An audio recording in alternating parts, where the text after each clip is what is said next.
Hello மக்களே, big பாஸோட முதல் promo release பண்ணிட்டாங்க. அநேகமாக இந்த வாரம் ஃபுல்லாகவே நம்ம வாட்டர்மெலன் ஸ்டார் எக்ஸ்போஸ் ஆகிற வாரம்னு நினைக்கிறேன். இந்த வாரம் ஃபுல்லாகவே எக்ஸ்போஸ் ஆகிட்டே இருக்காரு. இன்றைக்கி இந்த ப்ரோமோவில் என்ன ஆச்சுன்னா, பிக் பாஸ் ஒரு டாஸ்க் வச்சுருக்காரு. எல்லோரும் லிவிங் ஏரியாவில் உட்கார வச்சு அங்கே ஒரு சீட் எடுத்து படிக்கிறாங்க. இது யாருக்கு பொருந்தும் அப்படின்னு சொல்லணும் அப்படின்னு சொல்ல, இதில் நம்ம ரம்யாட்ட நம்ம வினோத் ஒரு சீட் எடுத்து படித்து காட்டுறாரு. சாப்பிட்றது, தூங்குறது, மறுபடியும் அதே பண்ணுறது. இது யார் அப்படின்னு சொல்லி கேட்க, நம்ம ரம்யா என்ன சொல்கிறாங்கன்னா, இது வாட்டர்மெலன் ஸ்டார் திவாகரும் விஜய் பார்வதியும் அப்படின்னு சொன்னோன்னே நம்ம திவாகர் என்ன சொல்கிறாரு, நீ தான் 24 படுத்து தூங்கிட்டே இருக்க, நீ என்ன சொல்கிற அப்படின்னு சொல்லி கேட்க, அதுக்கு நம்ம ரம்யா, ஆமாம் உங்களுக்கு என்ன, நான் என்ன வேணா பண்ணுவோம், உங்களுக்கு என்ன கேட்டாங்க நான் சொன்னேன் அப்படின்னு சொன்னோன்னு, நீ தான் படுத்து தூங்கிட்டே இருக்க, நீ யார் என்ன சொல்கிறதுக்கு, நீ மட்டும் எல்லா பிரச்சனையும் பண்ணிகிட்டே இருக்க அப்படின்னு சொல்லிட்டு நம்ம ரம்யா திவாகரை பார்த்து சொல்ல, நீ என்ன பெரிய ஆள் அப்படின்னு சொல்லிட்டு கேட்டுக்கிட்டு இருக்காங்க.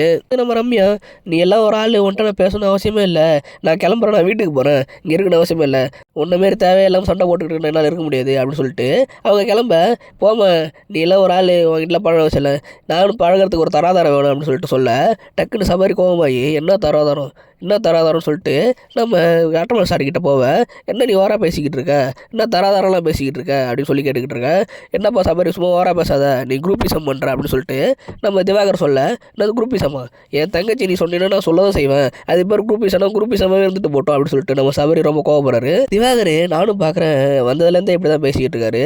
ஆனால் இதை யாரும் கண்டிச்ச மாதிரி தெரில. அதாவது ஹவுஸ்மேட்ஸில் ஒரு சில பேர் சொல்லியிருக்காங்க இப்படி பேசாதீங்கன்னு. ஆனால் விஜய் சேதுபதி இதை பற்றி அட்ரஸ் பண்ண மாதிரியும் தெரில, எதுவும் கேட்ட மாதிரியும் தெரில, அவர் கேட்க வரான்னு தெரில. இந்த வாட்டி கேட்டு தான் ஆகணும், ஏன்னா இது பெரிய பிரச்சனை ஆகிடுச்சு. இந்த வாட்டி சபரி இதை பெருசாக கொண்டு போயிட்டார், அதுக்கே நம்ம பாராட்டி ஆகணும்.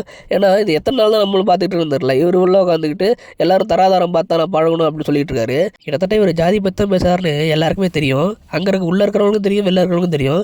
ஆனால் இதை மூடி மறைச்சி வச்சுக்கிட்டு இருக்காங்க. இதை வெளிப்படையாக உடச்சி பேசினா மட்டும்தான் இதை சரி பண்ண முடியும். அதனால் இவரை ஒன்று கண்டிக்கணும், இல்லை ஏதாவது எல்லோ கடாது கொடுத்தாகணும், இல்லைன்னா இது இப்படியே போயிட்டு தான் இருக்கும். ஏன்னா இவர் ஆல்ரெடி கமருதீன்கிட்டே இப்படி தான் பேசினார், சுபிக்ஷா கிட்டே இப்படி தான் பேசினார், இன்னும் நிறைய பேர்கிட்ட இப்படி தான் பேசிகிட்டு இருந்தார், வினோத்துக்கிட்டே இப்படி தான் பேசிக்கிட்டு இருந்தார், நேற்றே பார்த்தோம் நம்ம. ஆனால் இது இப்போது சபரி ரொம்ப டென்ஷன் ஆகிட்டார், எத்தனை வாட்டி தான் இது பொறுத்துக்கிட்டே இருக்குதுன்னு. இது ஒரு நல்ல விஷயம் நான் நினைக்கிறேன். ஏன்னா இது இப்படி அட்ரஸ் பண்ணாமலே ஒதுங்கி போகிறதுனால தான் அவர் ஓராக பேசிகிட்டே போகிறாரு. இதை நீங்கள் எக்ஸ்போஸ் பண்ணி விட்டால் தான் அடுத்தது விஜய் சேதுபதி கேட்க வாய்ப்பு இருக்குது, இல்லைனா அவரும் கேட்க மாட்டார், இதை அப்படியே திறந்துக்கிட்டே இருக்கும். இது ஒரு நல்ல முடிவாக தான் நான் பார்க்குறேன். சீக்கிரம் இதுக்கு ஒரு தீர்வு எட்டுருன்னு நினைக்கிறேன், பார்ப்போம். இந்த வாரம் விஜய் சேதுபதி கேட்பாரா மாட்டாரான்னு. இந்த மாதிரி இன்னும் நிறைய அப்டேட் தெரிஞ்சுக்க சேனலை சப்ஸ்கிரைப் பண்ணிக்கோங்க. அடுத்த வீடியோவில் பார்க்கலாம்.